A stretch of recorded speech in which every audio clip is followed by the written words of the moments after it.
It's the video you've all been waiting for. What were my numbers for 2022? How did the flower farm do? I know I've been promising. I know it's February, and yes, I still have my Christmas decorations up. I will get them put away. But first, let's talk about how 2022 went number-wise for this flower farm.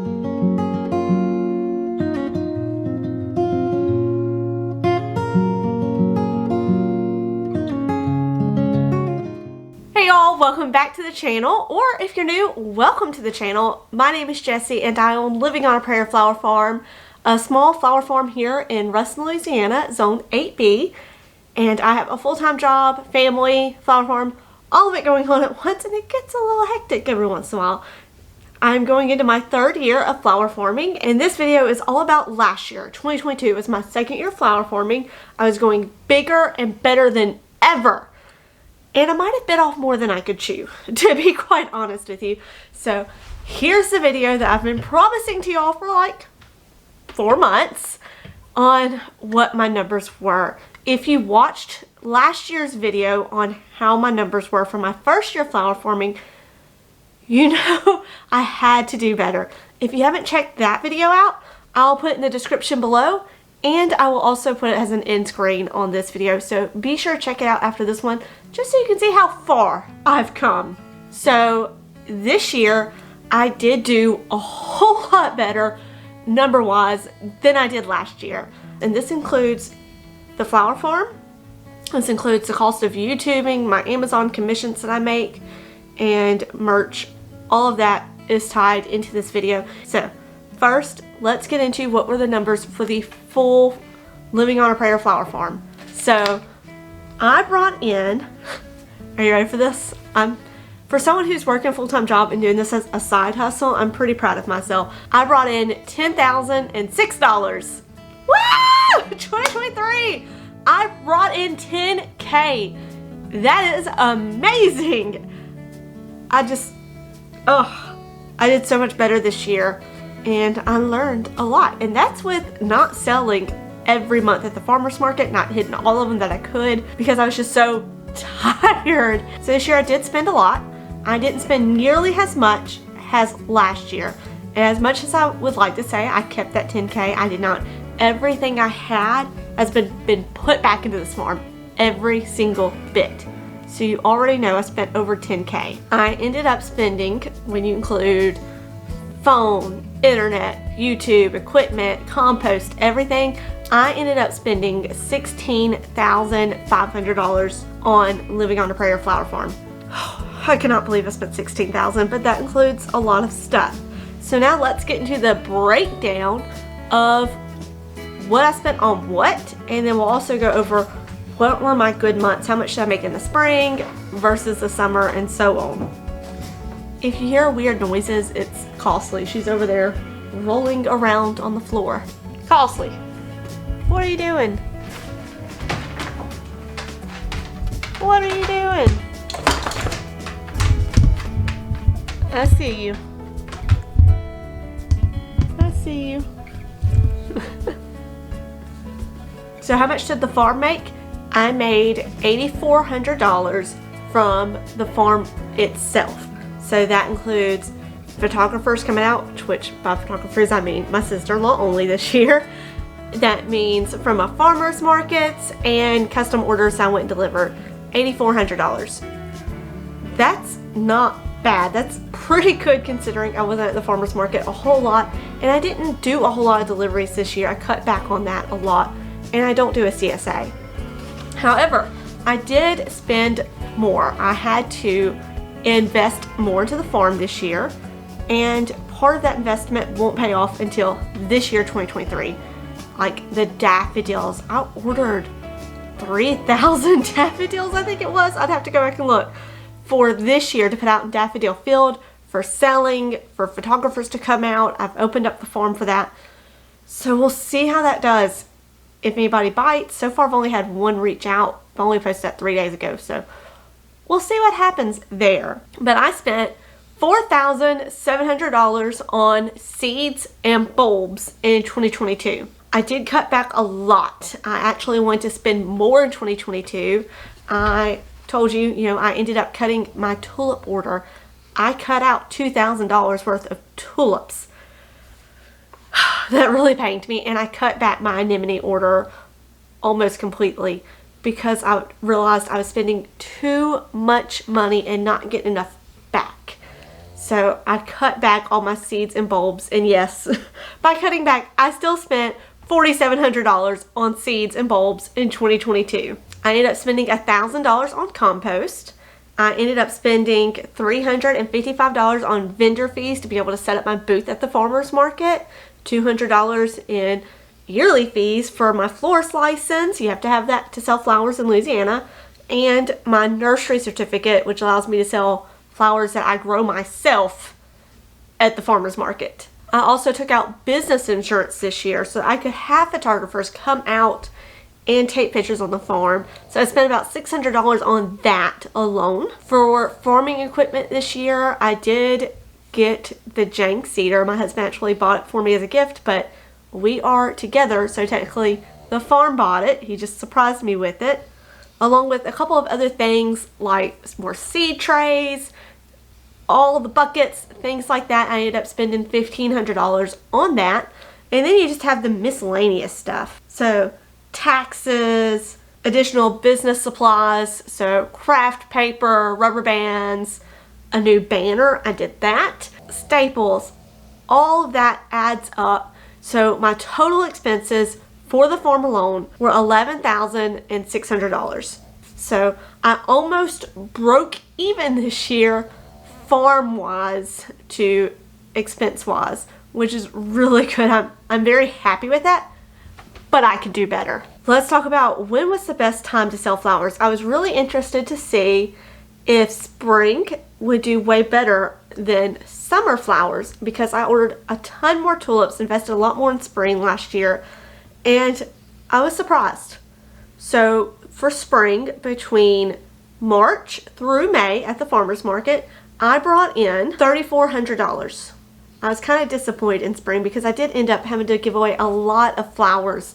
And even though it's good to donate to the nursing homes, I never, regret doing it, but I cannot sustain giving away flowers. I just can't. So for summer, which is June through September, I ended up bringing in a total of $4,000. $4,000. Summer, no surprise, I did better just because I'm there at the market more. I've got more sunflowers, and I tend to be, I have more markets to go to. Spring, it's kind of hit and miss because I'm not sure when's blooming what. Now, let's talk about the YouTube side. So if you want to skip this, I'll put right here where you need to skip to get back to the flower farm and everything combined total. Alright, so for those of you who are curious about trying to do a flower farm in YouTube and you're wondering if you can do this, the answer is yes, you can definitely put your farm on YouTube. Everything takes longer, and you don't have to spend money to do YouTube on the farm, but I really want to up my YouTube game and to provide better quality videos and a better camera. So I had expenses for YouTube this year. My first year doing YouTube, I had no expenses for YouTube because I didn't invest in anything besides a ring light and a thing to hold my phone. Nothing else, because I wasn't going to invest until I could make some money. So last year on YouTube paid me a total of $1,580.30. That's how much I made off YouTube. That's actually a good bit for just having a side hustle and for having so few subscribers. That does not include merchandise, which I can tell you now was $66. That's how much I made off merch sales, and that's because I bought my own merchandise to wear at the farmer's market and to wear on the YouTube videos.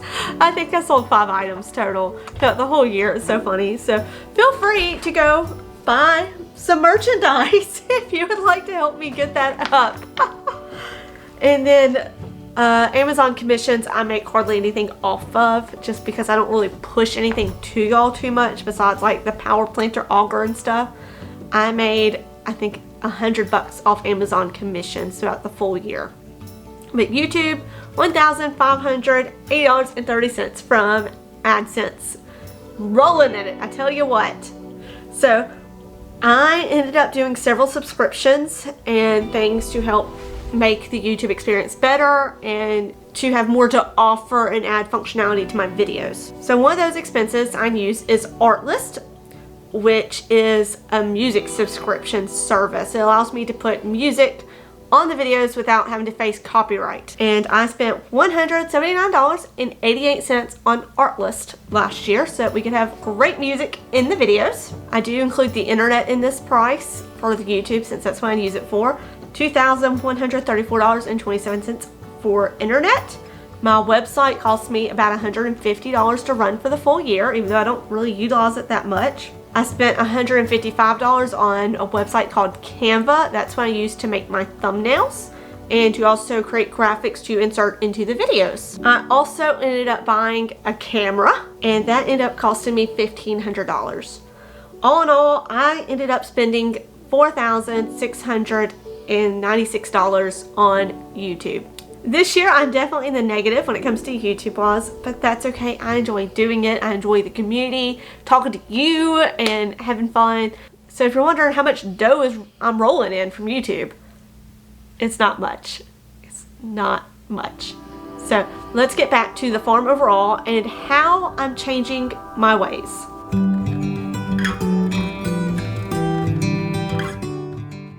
This past year, I bit off more than I can chew, and my husband and I came to the realization in September that we had to change our ways. We were spending way more money than what we were bringing in, and it wasn't just a farm, it was personal as well. You know, last year was we're going bigger than ever, we're going to see how much money we can make and how much I can sustain, and this year we're scaling back. How much can I grow without going into debt? How can I cash flow this farm from now on? And can I be profitable if I do this, or am I going to break even?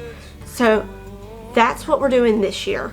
How can I sustain this farm without wearing myself out too bad and without going into debt?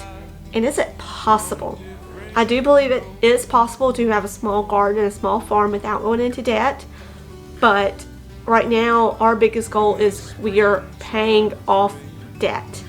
This is kind of controversial, but we are following the Dave Ramsey plan. If you are not familiar with that, you can go to ramseysolutions.com. I'll put a link down in the description. But we're following his baby steps to get our lives completely debt free, which means I have not spent any money that I did not have on this farm as of September. I was freaking out about compost. Luckily, I still had compost. I'm looking at the pile from here that I could use for tulips, and it will help me get through the majority of the spring. And then at that point, I should have money coming in from the farmer's market to be able to buy more compost. A truckload of compost is $300.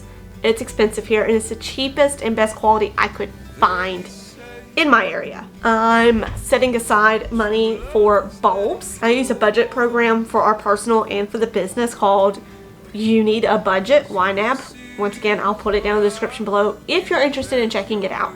So I have my personal budget, and then I have our flower farm budget, and it links to my flower farm bank account, so I'm able to see all the transactions and keep up with how much I spent on what. I'm able to budget. So I have the tulip budget, and I have the daffodil budget, seed budget, fall seed budget, and so on. I would love to put all the money from the farm towards our debt, but if I'm going to sustain the farm, I will not be buying daffodils this year. I will need to buy tulips. I will need to buy some seeds, but I'm going to have to budget out what I can and really concentrate on my main sellers. That's the motto. That's what I'm doing this year. If I don't have the money for it, I'm not buying it.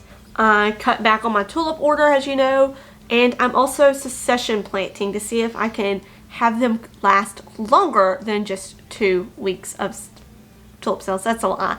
I get maybe 3 weeks of tulip sales. I want to do more, though. I need them to last longer.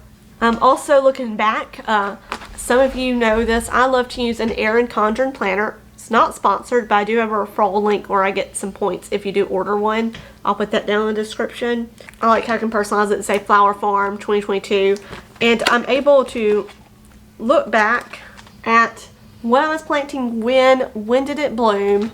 I really like the Erin Condren planner because I can put all my notes in it, and then it's got a great back section that, you know, I put for idea of what I want to do, what I don't want to do. Plants that I don't like, I write in here. So if I'm trying to do seeds, I put them in here.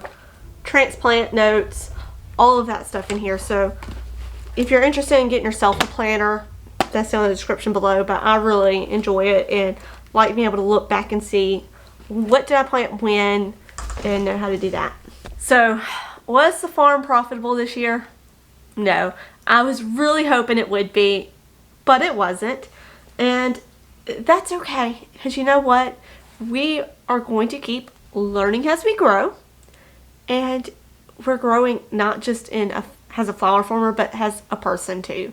We're learning together as we go on this beautiful farm and garden journey, and I'm so thankful to have you with me.